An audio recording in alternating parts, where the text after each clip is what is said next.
Sean todos muy bienvenidos a la quinta clase de Griego 1 en Set Virtual. En esta oportunidad nos corresponde estudiar un vocabulario teológico. Así que, sin más preámbulos, comencemos entonces. Pero siempre es bueno ver un ejemplo de interpretación para ir asimilando de mejor manera el uso de esta hermosa herramienta. En esta ocasión les presento el texto de 1 Timoteo capítulo 2 verso 11 al 15 en versión Reina Valera 1960 y dice así: La mujer aprende en silencio con toda sujeción, porque no permito a la mujer enseñar ni ejercer dominio sobre el hombre, sino estar en silencio. Porque Adán fue formado primero, después Eva, y Adán no fue engañado, sino que la mujer, siendo engañada, incurrió en transgresión.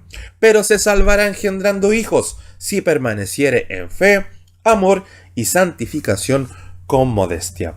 Un texto que ha sido el texto base para denigrar a lo largo de la historia la hermosa labor que han tenido las mujeres en el servicio a Cristo, en el servicio a la Iglesia. No olvidar que en el Nuevo Testamento tenemos un rol preponderante de las mujeres a la hora del nacimiento de la Iglesia y su posterior consolidación. Recordemos que la primera en ver a Cristo resucitado, ¿quién fue? Una mujer.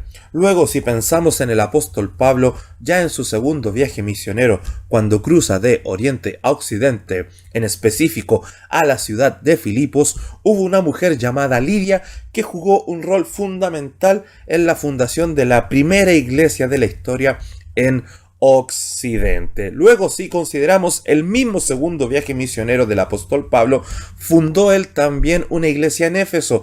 ¿Y quién pastoreó la iglesia en Éfeso?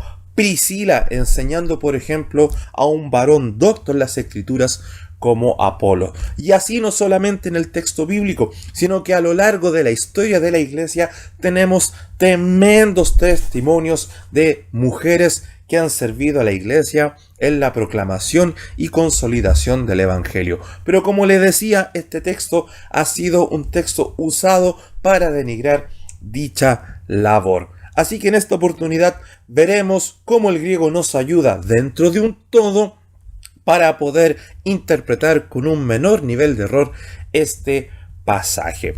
Aquí ya le muestro en el cursor tres palabritas que he destacado: enseñar, dominio y salvará. Vamos a ver cuáles son las expresiones griegas para tales palabras.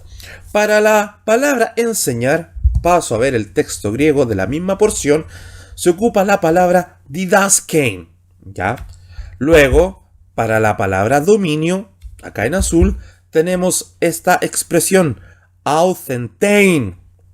Y finalmente, para la palabra salvará, se usa la expresión sothesetai. ¿Ya? Tengámosla en memoria cada una de estas expresiones, porque también vamos a analizar parte del todo que hay que tener en consideración para que las palabras en griego sumen a esta mejor interpretación. Primera cosa que debemos considerar es la tradición rabínica judía, que consideraba en aquel entonces que el varón era la imagen de Dios y la mujer la imagen del varón. ¿Por qué echamos mano a la tradición rabínica judía? Porque la iglesia de Éfeso, donde está pastoreando Timoteo, Pablo escribe esta epístola a Timoteo que está pastoreando en Éfeso, estaba compuesta por mundo gentil y también por mundo judío que venía de este mundo judaico, ahora cristianos, pero que cargaban con esta historia de la tradición, ¿no?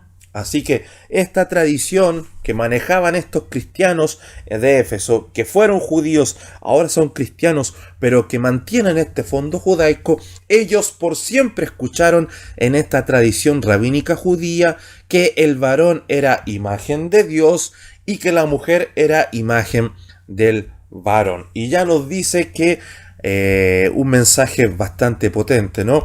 Que la mujer ya era considerada una ciudadana de segunda categoría, o una creación de segunda categoría. No tenía la imagen de Dios, sino que la imagen del hombre, y solamente el hombre tenía la imagen de Dios. Dicha interpretación decía que el hombre había sido creado primero y por ello tenía supremacía sobre la mujer. Ya, nótese, ahí está potenciada la idea que hablamos anteriormente, que la mujer ya era una creación de segundo orden, de segundo nivel, ya, de segunda categoría por el simple hecho de ser mujer. Aquí tenemos expresiones que encontramos en esa tradición judía, como por ejemplo esta. Mire qué fuerte. Te alabo, Dios, porque no me hiciste pagano. Te alabo, Dios, porque no me hiciste ignorante. Te alabo, Dios, porque no me hiciste mujer. Nótese la Mishnah, la tradición oral. La vida de un hombre debe ser salvada antes que la de una mujer, porque la vida del hombre precede a la de la mujer.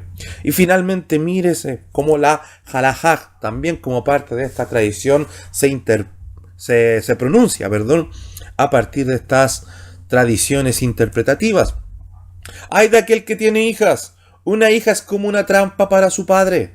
Cuando es pequeña, él teme que sea seducida. Cuando es doncella, que sea promiscua. Cuando es madura, que no se case. Cuando se casa, que no pueda tener hijos. Cuando envejece, que practique la brujería. Nótese las expresiones que tenemos en esta tradición donde, insisto, la mujer era considerada en un segundo nivel, en una segunda clasificación en cuanto a humanidad, en una segunda categoría. Entonces, esta tradición estaba presente en muchos de los profesantes cristianos que venían de este mundo judío allá en la ciudad de Éfeso. Pero sigamos viendo también parte de este todo. En el contexto de la primera carta a Timoteo, Pablo da instrucciones al joven ministro de cómo la iglesia debía celebrar el culto cristiano a modo público, orando e intercediendo por todas las personas que componen la ciudad asiática. Pablo escribe esta primera epístola a Timoteo para instruir a este joven ministro de cómo la iglesia debía conducirse, entre otras muchas cosas, en el culto público. ¿Y por qué decimos culto público? Porque recordemos que estamos en Éfeso y en Éfeso hay un sinnúmero de deidades que reciben culto y que el cristianismo es una más de todas estas profesiones de fe, llamémosle así, religiones. Entonces los cristianos celebraban su culto como cualquier otro y ese culto era visto por otros, ¿ya? Así que Pablo, al saber de esta realidad y al tenerla más que clara, le dice a Timoteo: Timoteo, recuérdate que el culto cristiano hay gente dentro de la población de Éfeso que lo ve, y porque lo ve, saben que existe, que está ahí presente como uno más. Es importante que tomemos ciertos resguardos. Pablo también le dice ahí en la misma epístola a Timoteo, en la primera, que en eso de que el culto cristiano tiene una connotación pública, que la gente sabe que existe, que está ahí, claro, hay que aprovechar eso para evangelizar, pues, ¿no? Y por eso dice que tienen que levantar manos santas, sin ira ni contienda, en ese rol público que tiene, ¿no? Los cristianos hemos sabido a lo largo de la historia que en un momento se escondían, ¿no? Pero en este caso Pablo está hablando de que el culto cristiano tiene una connotación pública, debe tener esa connotación pública porque por algo hay que evangelizar a un mundo, pero había que tomar ciertos resguardos dentro de la población, dentro de su público, en que el culto cristiano se desenvolvía a partir de que tenía que diferenciarse de otros cultos que se daban ahí también. Ahora, esto es importante. Pablo pide a las mujeres no enseñar, y aquí nos aparece la primera expresión que destacamos, didaskein, que no hagan este ejercicio. ¿Que quién hace este ejercicio? Un didáscalos, ¿ya? Pablo pide a las mujeres no enseñar, que no hagan didaskein como un didáscalos. El didaskein es enseñar, el didáscalos es el enseñador, porque didáscalos es una expresión equivalente a rabí, que en el hebreo, rabí, traducido a nuestro español, es mi maestro, y un maestro es un mentor. Al ser un mentor es un ejemplo, y al ser mentor y un ejemplo es una autoridad. Ya, entonces el rabí, ya hebreo, que en el griego equivale a un didáscalos, es un maestro, un enseñador, que hace la labor de didaskein, es decir, enseñar, es un mentor, un ejemplo y es una figura de autoridad. Entonces Pablo le está diciendo a Timoteo que en esto del culto público cristiano tiene que tomar este resguardo, que las mujeres no ocupen el lugar de un rabí, no ocupen el lugar de un didáscalos, que no hagan esta labor de didaskein, que es enseñar, para que no sean vistas como una figura de autoridad. ¿Y por qué Pablo tendrá este sentir? ¿Por qué Pablo plantea esta problemática de que la mujer sea vista como una señal de autoridad? Vamos a seguir descifrando y analizando esta porción.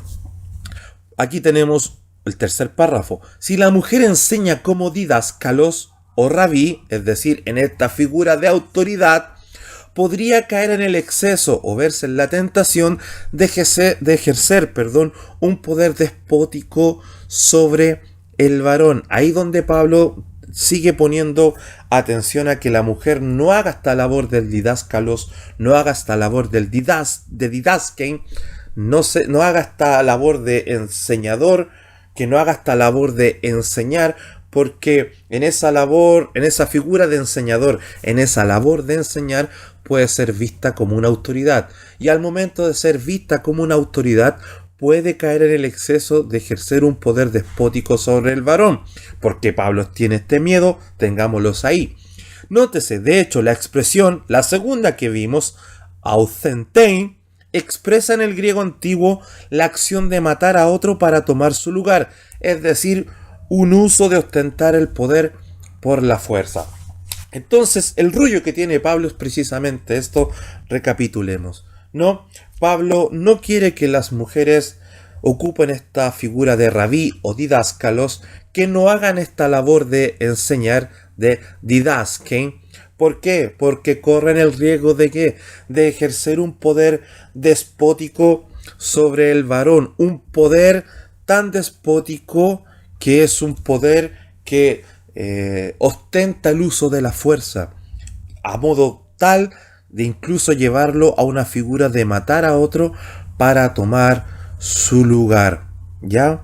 Así que eso es importante tener en consideración. ¿Y por qué Pablo tiene este miedo de que la mujer en esta labor de enseñar sea vista como una figura de autoridad, y en esa que es visto como una figura de autoridad ejerce un poder despótico, se jacte de ese poder? Porque no olvidemos lo que pasaba en Éfeso y lo pasamos a analizar.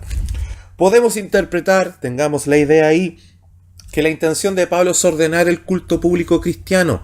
En dicho orden, en dicho afán de ordenar, el apóstol advierte que las mujeres cristianas no debían imitar la conducta de las mujeres donde en Éfeso, porque las mujeres en Éfeso eran famosas ¿por qué?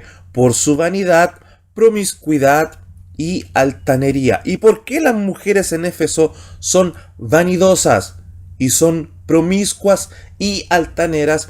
Porque no olvidar que en Éfeso estaba el templo de la diosa Diana, como vimos en clases anteriores, una diosa de la fertilidad, figura femenina, y quienes eran en ese sentir las principales promotoras de este culto a Diana, las mujeres. Y esas mujeres, en eso que promovían este culto a esa divinidad femenina de la fertilidad, eran vanidosas, preocupadas de su apariencia. ¿Para qué? Para captar adeptos. Y recuérdese que decíamos que en el templo de Diana, ¿qué pasaba?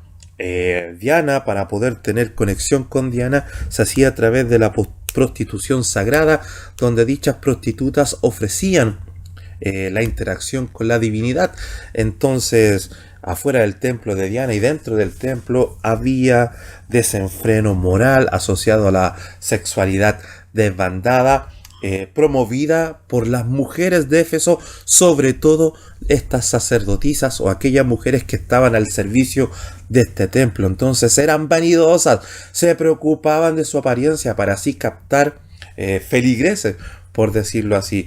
Eran promiscuas, ya a corta edad muchas niñas se prestaban para este servicio a Diana y se prestaban para estas relaciones sexuales sagradas.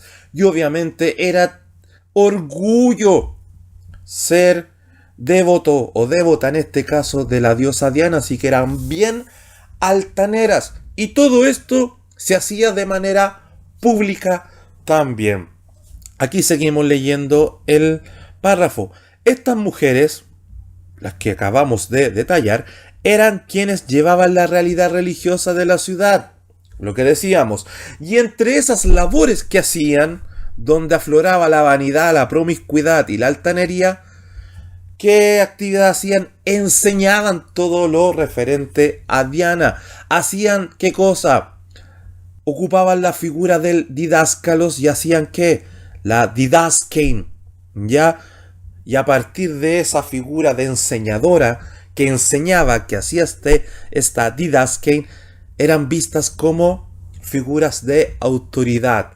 Y ellas, en el uso de autoridad, ellas usaban esta autoridad con un poder, como un poder despótico a manera despótica, es decir, aucentein.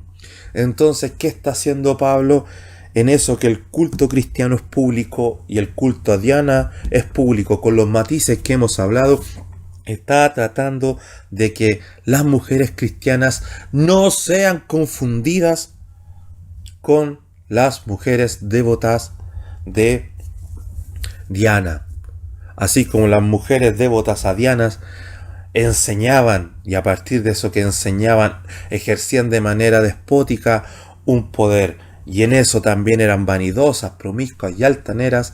Imagínese que vaya una persona caminando en Éfeso y vea esa forma de operar en el culto a Diana y después vea a una mujer cristiana enseñando, aunque el fondo sea distinto, las motivaciones distintas, se corría un riesgo de que confundiesen o asimilasen el culto a Diana al culto cristiano y por ende la figura divina de Cristo la llevaran a un mismo nivel que la figura divina de Diana. Entonces lo que Pablo está haciendo es desmarcarse con estas instrucciones en cuanto a lo que pasaba en Éfeso con el templo y las sacerdotisas y las mujeres en torno a la figura de Diana y las mujeres que estaban asociadas al culto cristiano, todo por este matiz público que tenían los servicios religiosos de la época, por decirlo así. Sigamos leyendo el otro párrafo. Debido a esta influencia religiosa por causa de las mujeres en Éfeso, ya sabemos que en Éfeso las mujeres son las preponderantes en esto, sumado a la casi nula formación escritural de las cristianas por haber sido consideradas de menor nivel que los varones en su anterior confesión de fe, pasado judío. Yo les dije como primera cosa que teníamos que tener en consideración esto y lo retomamos. Ya tengamos el argumento presente de que en Éfeso la influencia religiosa era motivada por estas mujeres que detallamos. Pero súmele que las mujeres esas mujeres cristianas que también fueron judías en algún momento y que arrastraban esta tradición interpretativa que hacíamos mención anteriormente, siempre fueron ciudadanas de segunda categoría y en eso nunca tuvieron acceso al estudio de las escrituras, nunca pudieron participar de la sinagoga, nunca tuvieron formación espiritual, por decirlo así. Lo único que tenían que hacer era quedarse en casa haciendo las labores del hogar. Entonces, estas mujeres cristianas que también venían de un pasado judío no tenían ni una preparación y por ende, ¿qué pasaba a partir de eso? Eran presa fácil para que estas mujeres del culto a Diana las tomasen y las confundieran y fueran presa fácil para caer en ese culto idolátrico, ¿no? No tenían herramientas para defenderse, no podrían haber defendido su fe si hasta ese momento no tenían ninguna preparación escritural. Entonces, por eso le puse, sumado a la casi nula formación escritural de las cristianas, por haber sido siempre consideradas de menor nivel que los varones en su anterior confesión de fe, pasado judío, condición que les hacía estar más expuestas a ser seducidas por las religiosas efesias, tal cual Eva. Por eso Pablo hablaba de que Eva fue engañada. ¿Por qué? Porque en la visión también judía de ese relato, ya recordemos que quién fue la que falló, Eva. Pero Pablo está usando ese ejemplo. ¿Por qué? Porque ¿a quién Dios le dio la orden de no comer el fruto? A Adán. ¿Y cuál fue el problema de Adán? Que dejó de lado a Eva. Eva no recibió el mandato. ¿Quién recibió el mandato? Adán. Entonces, como Eva no recibió la instrucción, la serpiente engañó a Eva. Y eso es lo que Pablo está diciendo. No es que Eva por ser mujer fue engañada, sino que a quién se le dio la instrucción, a Adán, y Adán tenía que velar por Eva, porque Eva no sabía la instrucción. Aquí pasa lo mismo, po. Las instrucciones, la formación escritural siempre la han recibido los hombres, y los hombres debían cuidar a las mujeres. Pero cuando la mujer queda sola y no tiene formación escritural, ¿qué pasaba? Presa fácil para estas religiosas efesias, y por ende la mujer podía ser confundida, podía ser seducida y podía ser asimilada a la mujer cristiana al culto de Diana. Entonces aquí les puse: Pablo advierte que se salvará, y aquí tenemos la tercera palabrita que estamos analizando, sofesetai, que no tiene que ver con salvación de vida eterna. La palabra es poner a salvo. Se pondrá en resguardo criando hijos, es decir, educando hijos, haciendo lo que siempre ha hecho. Porque antiguamente solo tenían que hacer eso porque no podían ir a la sinagoga, mucho menos exhortar a las escrituras. ¿Y qué hacía la mujer? Se encargaba de la formación de los hijos. Pablo dice que la mujer cristiana no sea confundida en esta figura de autoridad y se ponga a salvo de estas religiosas efesias, haciendo por ahora lo que siempre ha hecho, criando hijos. Pero, ¿qué cosa? Mientras esperan recibir la formación escritural ya correspondiente. Por eso Pablo le dice a Timoteo: predica la palabra, exhorta a todos, incluido mujeres, ¿no? Entonces la mujer se pondrá a salvo, se resguardará, haciendo lo que hasta el momento ha hecho, es decir, educando hijos. Mientras esperan la formación escritural, se deben quedar en casa haciendo lo que siempre han realizado, es decir, una madre a cargo de educar a los hijos mientras los hombres van al trabajo. Y ahí tenemos respaldado 1 Timoteo capítulo 4 verso 13, que es lo que yo le decía. Por favor, léala. Así que lo que Pablo está tomando un resguardo es que las mujeres cristianas no sean confundidas con las religiosas y las mujeres en torno al culto a Diana, y que también las mujeres se pongan en resguardo, porque si estas mujeres paganas, idólatras, son las que fomentan la religiosidad, ¿a quién quieran seducir primero? A una mujer. Y estas mujeres cristianas están siendo educadas, pero nunca lo fueron en su anterior pasado judío, entonces tenían menos herramientas para hacer una apología o poder defenderse ante esta seducción. Así que yo creo que eso es una correcta interpretación, como el griego nos ayuda. Como Pablo va a estar denigrando el rol de la mujer si él ha dicho de Priscila, su consierva. En Febes, allá en la epístola a los romanos, también dice mi consierva. Pablo ha sido ayudado por Lidia para fundar, como decíamos, la iglesia de Filipos. Pablo es el gran ideólogo de la teología cristiana, diciendo que en Cristo Jesús no hay mujer, ni varón, ni judío, ni gentil, ni bárbaro, ni escita.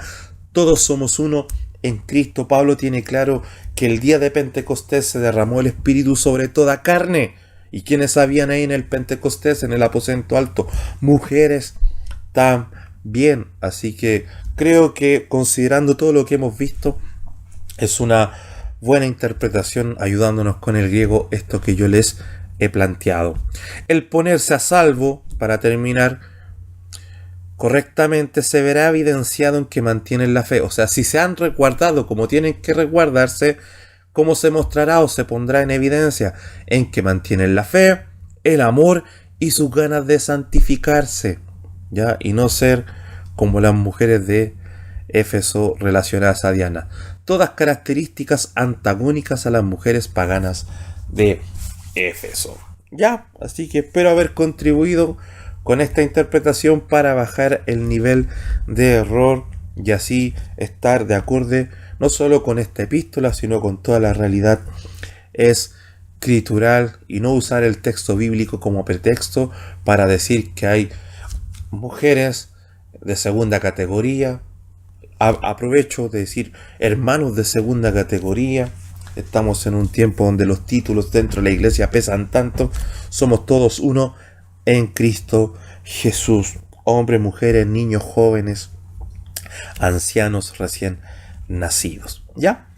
Vámonos entonces, luego de este ejemplo de interpretación, ahí viendo el templo de la diosa Diana, a el vocabulario teológico. A continuación yo les voy a presentar algunas palabras, ¿ya?, que tienen distinta raíz, distinto génesis, porque vamos a ver que son palabras que tienen un fondo militar, otras tienen un fondo,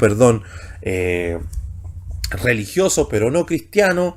Vamos a ver que hay otras palabras que tienen un fondo político y que a medida que avanzó el tiempo se fueron cristianizando a partir del uso que hicieron los mismos autores del Nuevo Testamento. Pablo es el gran ejemplo de esto, que él usa palabras políticas, él usa palabras militares, él usa palabras asociadas a otros cultos incluso, pero las lleva a la realidad del evangelio, de la cristiandad, a la hora de proclamar el mensaje del Señor.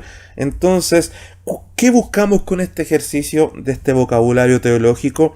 También que ustedes comprendan que las palabras en griego nos dan más de una posibilidad de traducción y que a veces hay ideas de fondo, son palabras que ya vienen con una carga teológica y que no solamente hay que quedarse con la traducción literal, ¿ya? Hay palabras que se traducen de una manera, ¿ya?, y literalmente las podemos traer a nuestro español, pero no basta con este ejercicio. Hay que traducir ese fondo que traen, esa carga que significaban una cosa antes con un fondo determinado y que la cristiandad les dio otro fondo más allá de la misma traducción. Así que vámonos con algunos ejemplos de este vocabulario teológico.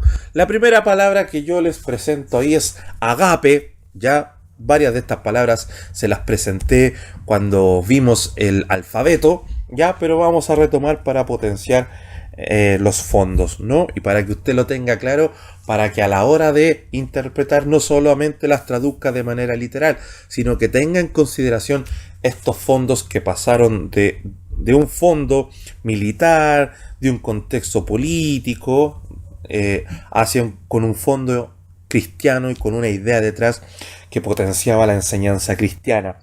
Cuando hablamos de agape, se puede traducir como amor. De hecho, la traducción literal es amor. Pero es importante que recordemos, porque esta ya se las presenté, que cuando hablamos de agape, hablamos de un amor, pero de un amor integral, que abarca todas las áreas del ser, el pensamiento, los sentimientos. Hablamos de un amor integral, que todo el ser no es indiferente, ¿ya? También este agape hay que verlo desde un amor, pero un amor también como una virtud, y es la gran virtud por sobre otras virtudes. Ya era considerada así esta palabra. Por eso en el Juan 3:16, cuando dice, porque de tal manera amó Dios al mundo, ahí podemos encontrar y ver este doble fondo que mencionábamos, ¿no? Porque de tal manera amó Dios al mundo, como lo amó integralmente, amó a todo el mundo, en todo lo que el mundo significa, ¿ya? Y lo amó de una manera tal que entregó a su hijo. Nótese, hablábamos de que este amor es integral, que abarca sentimientos y pensamientos, ¿ya? Y qué interesante ver que cuando el Señor decide amar al mundo a modo tal que entregó a su hijo, Cuando el Señor ama al mundo, no es un amor, digamos, de un sentimiento loco, un sentimiento desbordado, irracional. Cuando el Señor entregó a su Hijo Jesucristo, por amor, Él tenía totalmente claro lo que iba a perder, porque el amor involucra este agape, sentimiento y pensamiento. Cuando el Señor, nuestro Dios, decidió enviar a Jesucristo por amor, no solamente fue motivado por un sentimiento, sino que Él lo pensó deliberadamente. Él tenía claro lo que estaba entregando, pero porque nos amó a modo integral, considerando toda nuestra realidad, y su amor es integral, porque lo pensó y lo sintió, aún así decidió enviarlo. También este amor agape decíamos que es considerado como la virtud por sobre todas las virtudes. El que llega a tener este amor agape ha llegado a tener esta grandiosa virtud. Y por eso, nótese el amor de Dios. Por eso Juan dice que el que no ama no conoce a Dios, porque Dios es amor, porque la mayor de las virtudes Dios la ha alcanzado y, por decirlo así, lo ha sobrepasado. Si para nosotros, personas humanas, el amor agape es alcanzar una virtud por sobre otras virtudes, en la mayor de las virtudes, el Señor siempre será esa mayor virtud en lo que dice, en lo que hace, en lo que entrega. Así que qué interesante ver este agape en ese sentido. Otra palabra, hagios. Ya, ahí está el espíritu rudo, ustedes ya tienen claro eso, por eso leo hagios, y la palabra hagios literalmente se traduce como santo, ¿ya? Ahora, esa es la traducción literal, pero también tiene una idea de ser distinto, ¿ya? O ser consagrado, ser dedicado a. Por eso cuando el Señor nos dice que nosotros debemos ser santos, no solamente habla de un estado de pureza, sino que en nuestro corazón debe estar la intención de ser dedicados, de ser consagrado a. Por eso Pablo en la epístola a los Efesios dice que Dios desde antes de la fundación del mundo tenía pensado un pueblo que debía ser santo. ¿Y quién le da la oportunidad a este pueblo de ser santo? Que es la iglesia, Jesucristo. Ya, entonces, si no fuera por Jesucristo, no podríamos ser consagrados, ser de manera distinta, ya, en esa consagración, en esa dedicación, ya, si no fuese porque Jesucristo nos da esa posibilidad. Dios tenía pensado un pueblo distinto, que le mostrase a Él, porque Él es distinto, Él es hagios, Él es diferente. Cuando los demás pagan mal por mal, Él paga bien por mal. Y buscaba un pueblo santo, que en este acto de consagrarse, de dedicarse a Él, también tiene que actuar de manera distinta para mostrarles. Así que tiene un fondo este hagios como un atributo divino, y un atributo divino que es traspasado por la divinidad. ¿Ya? Sigamos entonces. Tercer término, adelphos, que lo podemos traducir como hermano, ¿ya? Pero no solamente hermano como traducción literal, sino que también como coterráneo, pertenecientes a un mismo sector geográfico, a un mismo país, a una misma etnia, Así que habla de aquello. ¿Por qué la cristiandad empezó a decirse hermanos, ya, y la cristianizó esta palabra, por decirlo así? Porque todos tenemos un Padre en común. Pablo, Efesios 4, es un mismo Dios, un mismo bautismo, una misma esperanza, y dice un mismo Padre, ¿ya? Entonces la cristiandad, nótese, empezó a decirse hermanos, cristianizó este adelphos, porque no es una palabra exclusiva cristiana, ya se usaba, pero empezó a decirla en función de la iglesia de Jesucristo, la congregación de creyentes en Jesucristo, a partir de que todos tenemos un mismo Padre. Y también le podemos sumar la idea de coterrianidad, porque no solamente somos hijos de un mismo Padre, un Padre en común, por eso somos adelphos, hermanos, sino que a todos nos espera la misma tierra. A todos se nos ha prometido una misma tierra. que estamos hablando del cielo, la vida eterna con el Señor. Somos coterráneos en los lugares celestiales, dice Pablo allá en la epístola a los Efesios. Pedro dice: nosotros tenemos una esperanza viva guardada en los cielos. Allá está nuestra patria celestial. Pablo dice a los filipenses: nuestra ciudadanía está en los cielos. Allá seremos coterráneos también. Todos habitaremos en la misma tierra. Adelfos. Vieron que tienen estas palabras que se usaban en un contexto, se fueron cristianizando y tienen un fondo teológico en las escrituras. Insisto, estamos haciendo este ejercicio para que usted nunca deje de ver esto, que cuando analice palabras como la hemos analizado en los ejemplos de interpretación, haga caso a estos fondos y no solamente traduzca literal, porque esa es la riqueza del idioma en sí mismo. Luego tenemos esta otra palabra, aionios, ¿ya? Y que aionios es eterno, así la podemos traducir de manera literal dura, ¿ya? Pero también no solamente significa eterno, sino que perpetuo, ¿ya?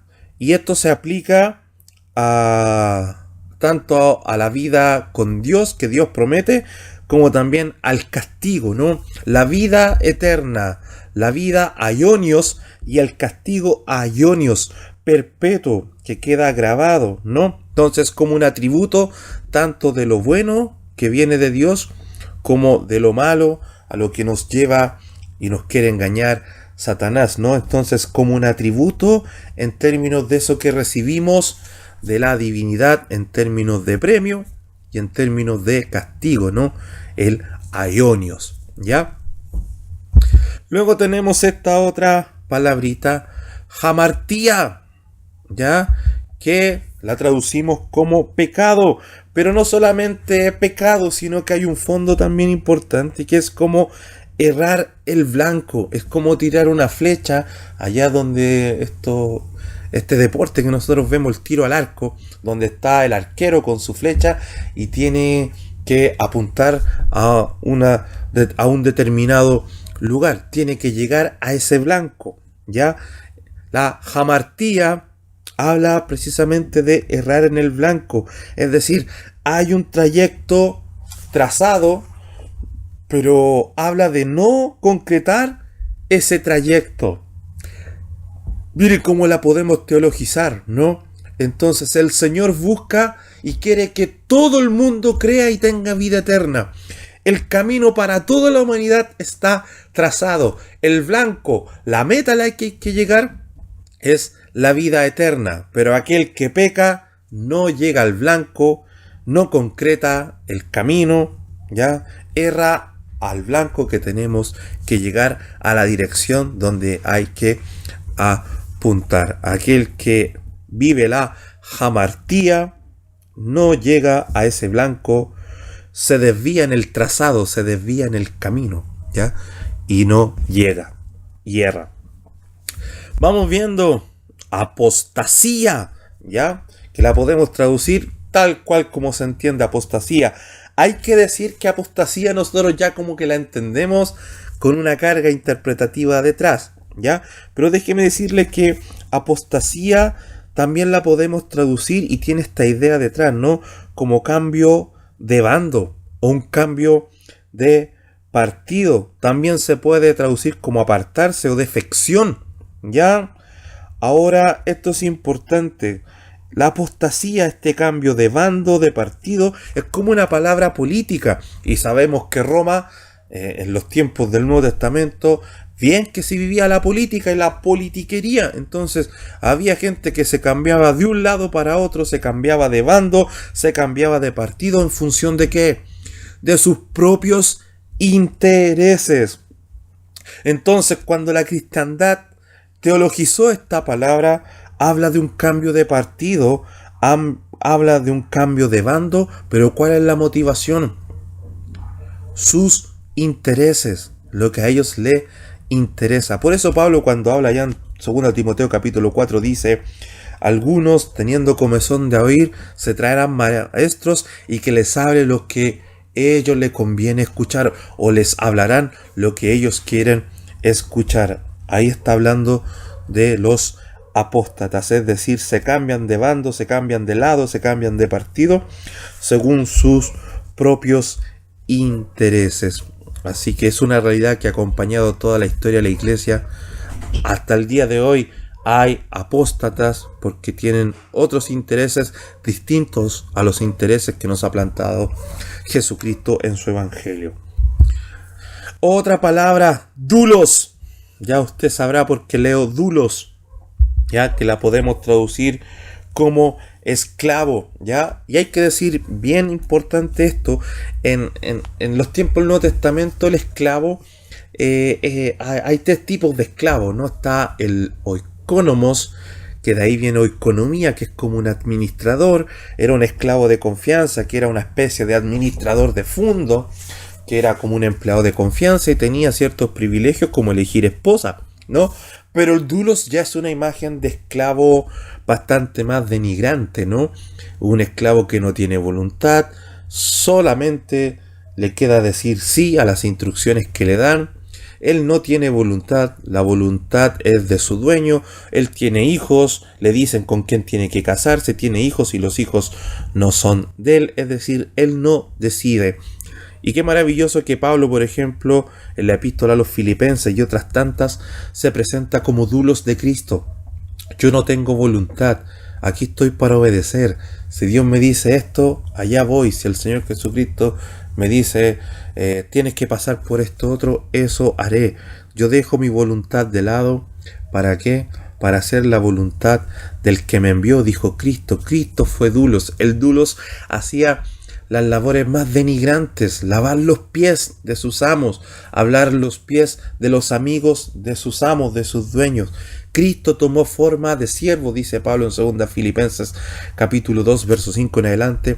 Tomó forma de esclavo, la más denigrante de todas. Se puso al servicio. Yo no hago la voluntad mía, sino la de que me envió. Pablo, yo soy dulos de Cristo. Es decir, cómo se teologizó la palabra en términos de disposición del corazón al servir al Evangelio. Y el tercer esclavo era el jiperete, que ya ese jiperete era como el que vemos en las películas, ¿no? Hay para puro remar en las galeras, para sacar piedras de las canteras, y si no hacían eso morían. O sea, trabajaban ni siquiera para vivir, trabajaban para no morir, que es distinto. La idea apunta a lo mismo, pero podemos encontrar un matiz en eso que hablábamos recién. Ya el jiperete era como el que estaba esclavo a partir de la delincuencia, de haber fallado a la ley. Otra palabra, ya la hemos hablado esto también, eclesía, ya que la podemos traducir como iglesia y la entendemos ya de por sí, pero también significa asamblea. Yo les dije que eclesía, ya las próximas clases veremos preposiciones, y es una de las tantas palabras que está compuesta por preposiciones. Aquí hay una preposición ek, que significa hacia, ya hacia afuera podríamos decirlo, pero que volverá. El ek es alguien que sale pero que vuelve.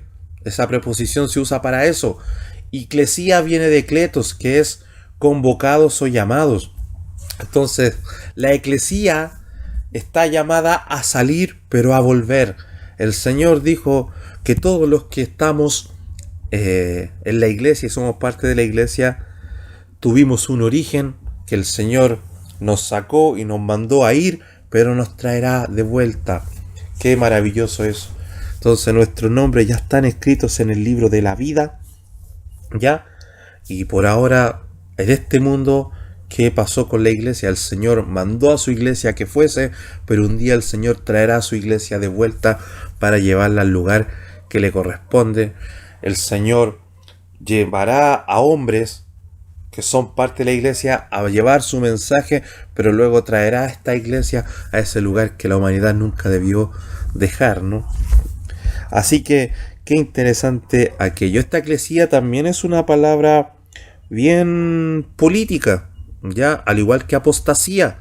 Era cambio de bando, cambio de partido. Eclesía, una asamblea, ya, es bien política en ese sentido, ya. Luego tenemos la palabra el pis, que podemos traducir como esperanza, Ya, pero nótese, una esperanza que tiene este fondo maravilloso también teologizado en el Nuevo Testamento. Cuando digo teologizado en función de la enseñanza, usarla en función de la propagación y enseñanza del Evangelio. Porque habla de esperanza, pero esperanza viene de espera. Es decir, cuando hablamos de el pis, es una esperanza, pero que espera algo que se trae. Es decir, algo que viene. Eso es el pis. Es una esperanza, pero con una expectativa de que algo viene. Estamos esperando algo que trae o que se trae.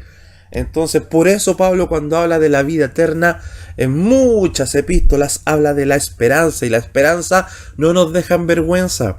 Hablamos de que tenemos una esperanza. ¿Y cuál es esa esperanza? Pablo siempre la asocia a la vida eterna. Nosotros tenemos esperanza porque esperamos algo. Algo viene para nosotros. ¿Y cuál sería?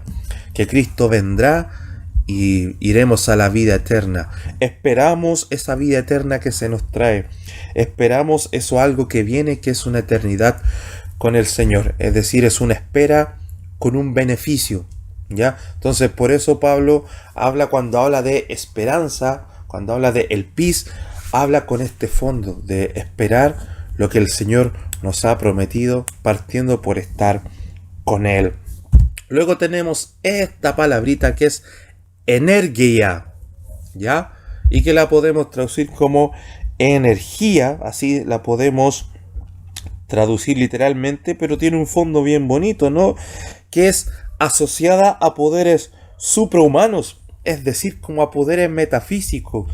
Por ejemplo, Pablo allá en Colosenses capítulo 1, verso 29, él dice que su afán es presentar a todo hombre perfecto, y para eso trabaja según la energía que le da Dios, que actúa poderosamente en él. Entonces, como que son poderes que vienen de afuera, ¿no? Recuérdense aquí el contexto greco-romano.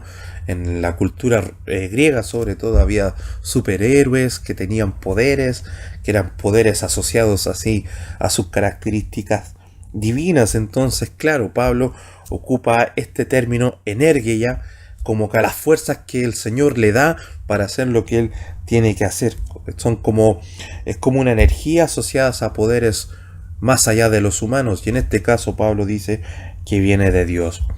Luego tenemos esta palabra también conocida por todos nosotros, koinonía, ¿ya? Que la podemos traducir como comunión, ¿ya? Pero ojo, habla de tener cosas en común. Por eso Pablo habla de que una de las grandes características de la cristiandad, en esa diversidad, judíos, gentiles, etcétera, habla de tener koinonía. Pero ojo, entendiendo koinonía, entendiendo comunión, de tener cosas en común. Es decir, no es solo una junta, si ya como nosotros decimos, ¿no? Tengamos tiempos de koinonía y una oncecita, es como una junta. No, habla de tener cosas en común, no es solamente una junta. Es decir, es como un sentir, es una disposición. Koinonía también habla como de una relación estrecha, como tener confraternidad, compañerismo. Ya tiene una carga también militar esta palabra, porque ese compañerismo, esta koinonía en función de compañerismo, era usada por los soldados romanos a la hora de la batalla. Ya si uno cae, yo te levanto, etcétera, ¿no? Tú me proteges la espalda, yo te protejo la tuya. Si a mí se me pierde la comida, yo te doy de la mía, y viceversa. Así que habla más allá de estar juntos en buena onda. Habla de un sentir, de una disposición, de algo totalmente estrecho. Seguimos, porque aquí tenemos la palabra cosmos, que yo le puse humanidad. Ya la podemos traducir como humanidad, pero tiene varias posibilidades de traducción. Cosmos puede ser mundo, hablando de la Tierra, ¿no? Del planeta Tierra, por decirlo así. Cosmos también puede ser mundo, pero en el sentido del opuesto a Dios, como pecado, ¿no? Se fue al mundo. ¿Ya? Puede traducirse como universo, como gente, como orden. De ahí viene cosmología, el estudio del orden. O humanidad. De tal manera amó Dios al cosmos, dice Juan 3:16, a la humanidad. Así que cosmos tiene esa posibilidad de traducción y cada uno con su fondo respectivo. ¿Quién le da ese fondo? El contexto.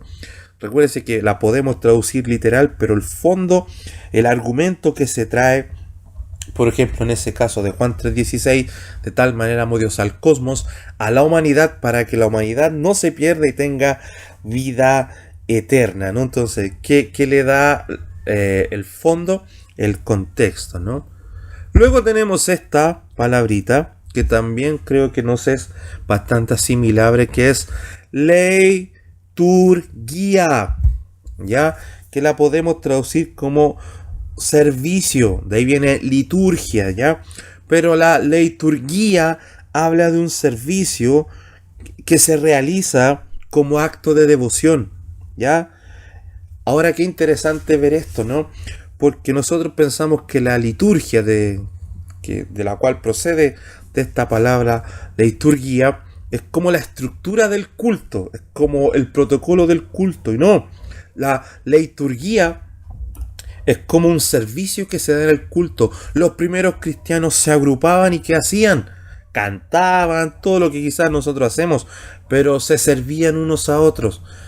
Tú eres pobre, yo te ayudo, a ti te falta de esto, yo lo hago. Tenemos el testimonio de Bernabé, ¿no? Que vendió una heredad para ponerla al servicio. Entonces es como un acto, es un servicio que se da en el conjunto, y ese servicio es un acto de devoción que se presenta a Dios como ofrenda. Qué diferente cómo ha cambiado a lo largo del tiempo. Nosotros decimos liturgia y nos imaginamos el culto que tiene una estructura, partimos orando, cantando, palabras, avisos y para la casa, ¿no? Cambio, y nosotros pensamos que a lo mejor desordenando esa estructura Dios se va a enojar. Pero si nos vamos a la historia y al fondo que tiene esta palabra en el Nuevo Testamento, los cristianos llegaban, cantaban, alababan a Dios, pero luego almorzaban. ¿Y a quién le falta la comida? A él. ¿A quién le falta el vestido? A él. Yo voy, yo te sirvo el plato. Y todo era parte de la liturgia, ¿ya? De la liturgia, ¿ya? Nótese que esta palabra también tiene un matiz como medio social, porque el liturgo, ¿ya? Era un servidor público romano. Sigue con ese matiz, pues no, era alguien que prestaba un servicio, en este caso al imperio, y era recompensado por aquello. Entonces esa palabra de servidor público, cobrador de impuestos, etcétera, en la realidad romana la llevaron a la iglesia como servicio, pero un servicio desinteresado. El liturgos en Roma era pagado, aquí era en la iglesia por amor al Señor y a los hermanos.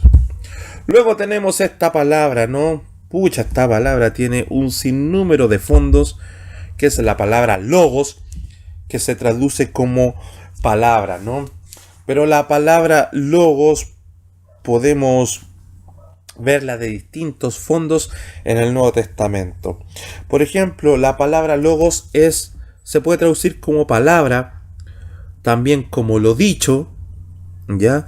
Pero la palabra logos tiene un fondo, que no solamente es lo dicho, sino que es la intención que hay detrás de lo dicho. Yo puedo decir, oigan, los alumnos de griego de set virtual son muy simpáticos y buena onda. Ya, pues, y la frase dice que son simpáticos y buena onda.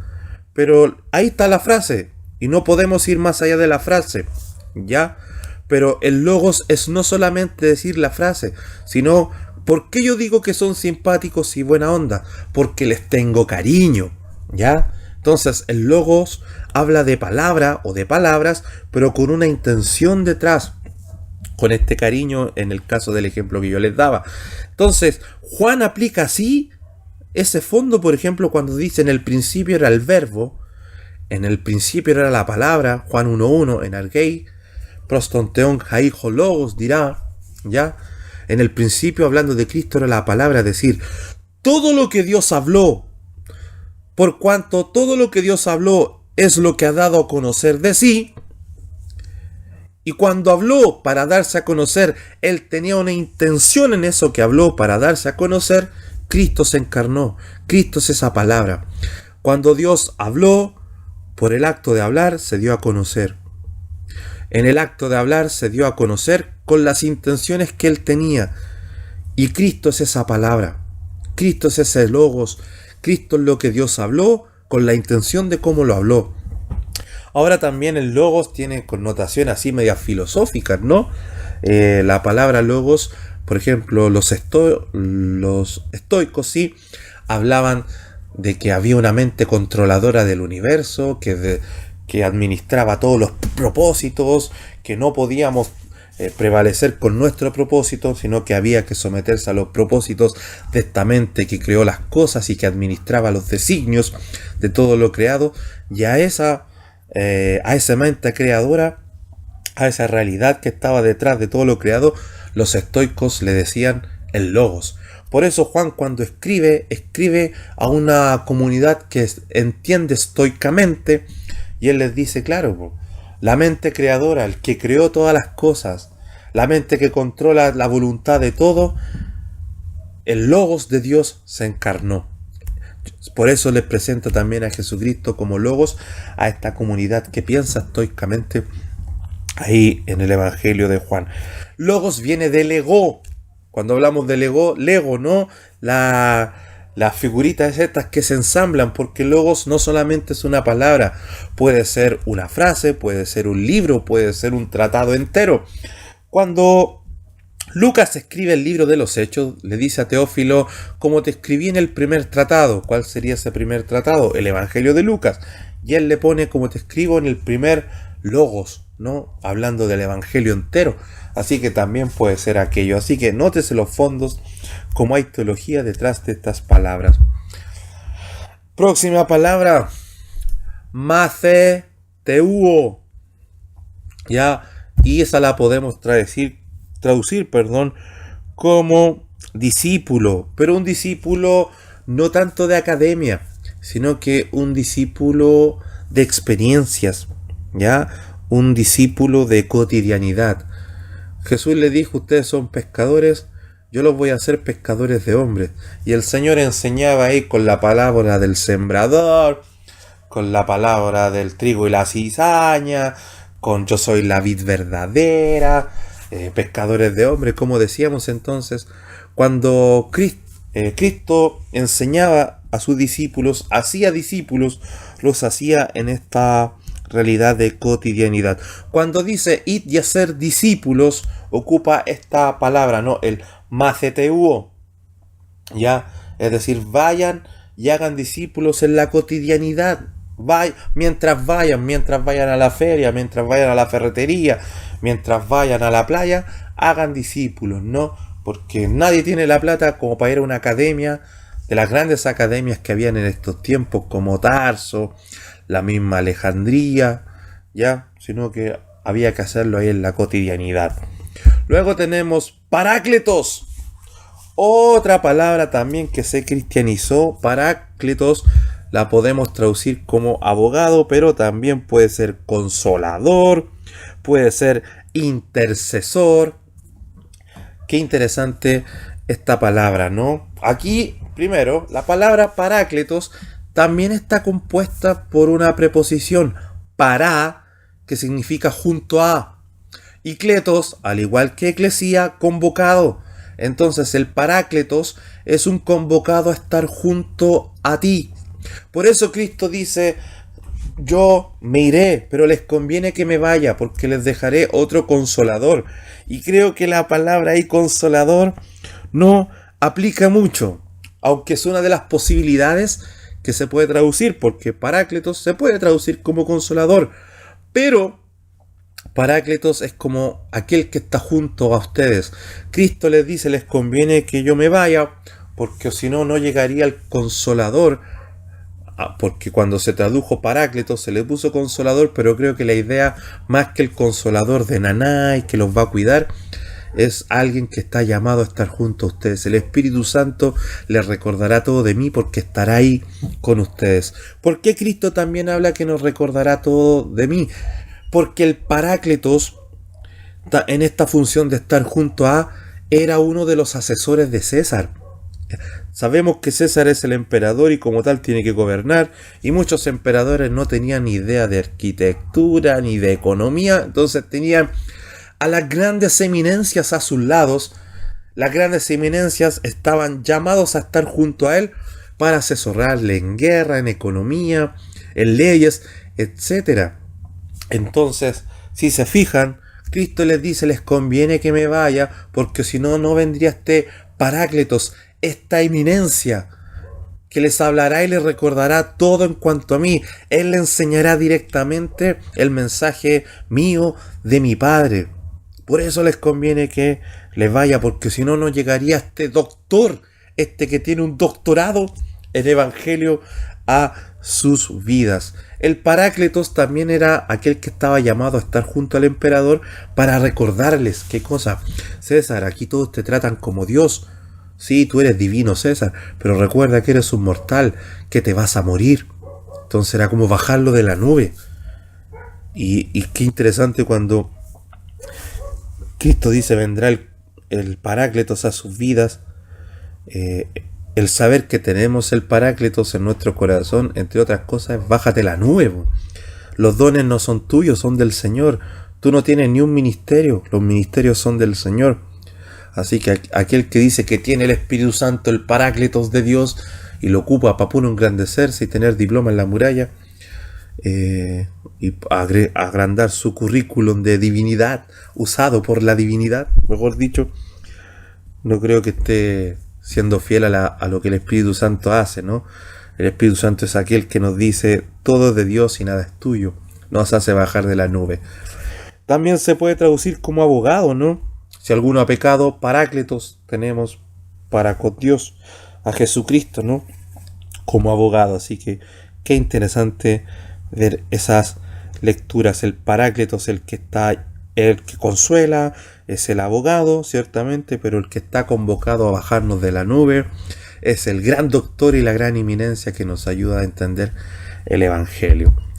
Aquí otra palabra también con connotaciones más bien políticas, parusía, que la podemos traducir como venida, también se entiende como presencia, pero la parusía habla de venida, pero esta era una palabra política militar, era la expresión usada para cuando un gran conquistador romano, por ejemplo, cuando un general romano iba y sometía a otros pueblos y ganaba territorios a nombre de Roma, ellos volvían, y entre otras cosas volvían ¿con qué? Con esclavos, volvían con prisioneros de guerra, y ese acto de volver, donde la gente les celebraba, la gente le aplaudía, y ojo, ¿cómo les recibían? Les recibían con hojas de palma y tiraban los mantos ahí en el camino como señal de, oh, qué poderoso que eres. Era como una especie de carnaval en honor al conquistador, al que había vencido. El emperador romano, cuando salía también a las extensiones a lo largo del imperio, cuando era recibido con este acto de la parusía. La gente tenía que salir y ovacionarle, tirar guirnaldas por las calles, tirar sus mantos en el camino, recibirlos con palmas con hojas de palma, ¿no? Entonces, es esa señal. Por eso cuando Cristo entra a Jerusalén, ¿cómo lo reciben? Lo reciben con hojas de palma, le tiran los mantos, porque ellos ¿qué pretendían? Que el Jesucristo los viniera a liberar como un conquistador, que fuera como un general romano. Entonces, no es un acto solamente de reconocimiento, sino que había una intención detrás. Cuando le están diciendo, Hosana, hijo de David, te tiramos los mantos en el camino, te recibimos con hojas, están haciendo la parusía que se le hacía a los conquistadores, al César de Roma. Le están diciendo, nosotros te reconocemos como un conquistador que nos viene a liberar. Pero por eso el Señor llegó en un pollino, porque los romanos llegaban en caballos, que el caballo es señal de poder, de fuerza, por eso los caballos del Apocalipsis, ¿no? Así que tenía que ver con eso, ¿no? Pero Pablo ocupa esta palabra parusía para hablar de la segunda venida de Cristo, porque ahí sí que la cosa será distinta, ¿no? Él vendrá como un conquistador, a él tendrán que reconocerle, a él tendrán que ovacionarle. Entonces cuando Pablo habla de la segunda venida de Cristo, habla de la parusía ya en Tesalonicenses, ¿no? Le da esa lectura. ¿Ya? Vamos mezclando un poquito la idea, porque cuando venía el conquistador, el general romano, cuando venía el emperador, había una eclesía que salía a recibirle. Estaban los convocados a salir a recibir. Entonces la eclesía de Cristo va a salir al encuentro cuando venga en su parusía, ¿no? Qué maravilloso. Tenemos la palabra proskineo, y que la podemos traducir como reverencia, ¿ya? Pero también con este fondo, reverencia, homenaje. Muchos la han traducido como adoración. No, no es adoración, es reverencia, homenaje, como un sometimiento, ¿ya? Es como una postración humilde y obediente. Hablábamos de los generales romanos recientemente. Cuando un general iba y conquistaba y sometía a los pueblos, ¿qué tenía que hacer la gente? Proskineo, es decir, someterse, reconocer que habían sido vencidos, hacerle reverencia, homenajearlos en función de una actitud de sometimiento humilde, obediente, se postraban, pero desde la posición del humillado. Entonces esta palabra también se teologizó, porque se ocupaba proskineo para cuando vamos al Señor. Nosotros adoramos al Señor en actitud de proskineo. No es que proskineo sea adoración, sino que vamos humildemente, somos sometidos a la voluntad de Dios. Él nos conquistó, pero con su amor, dirá Pablo, y nos postramos humildes, obedientes, le hacemos reverencia, lo homenajeamos, pero no a partir de una subyugación militar, sino que la lectura que le da el cristianismo es una subyugación voluntaria, deleitosa. Los que conocemos al Señor no tenemos problema de qué, de reverenciarle, de postrarnos humilde y obedientemente, de someternos a Él, de hacer este acto de proskineo, de esta reverencia. Tenemos la palabra teknon, que la podemos traducir como hijo, pero hijo con este sentido, ¿no? De descendencia, de posteridad, también como de pueblo, ya como habitantes de un pueblo. Entonces, nosotros somos teknon de Dios, hijos de Dios, somos descendientes de Él, y si somos descendientes de Él, tenemos una herencia.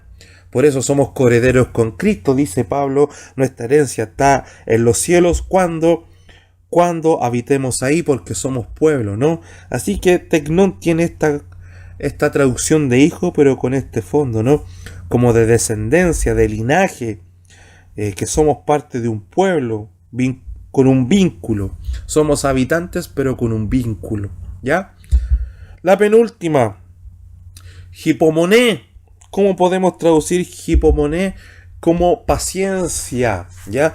Pero qué interesante ver que una paciencia con este matiz, la paciencia que persevera, ¿ya?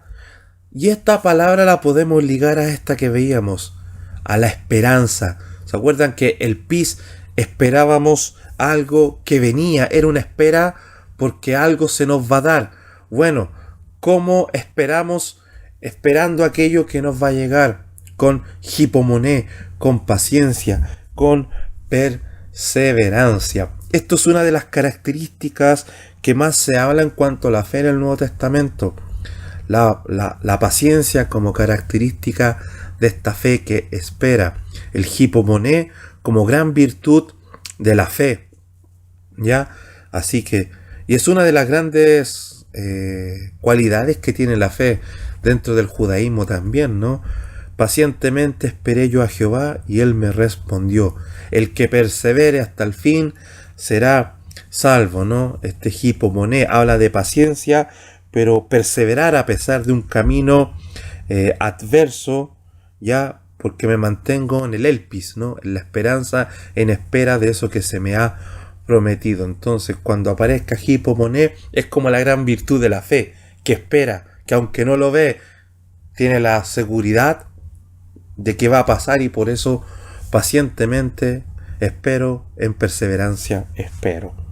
Y por último, charis, que la podemos traducir como gracia, pero también puede ser regalo, afabilidad, bondad, estimación, favor, bendición. Y es una de las cosas que el Señor más nos da. Pablo siempre hablará, y todo el Nuevo Testamento, del charis de Dios.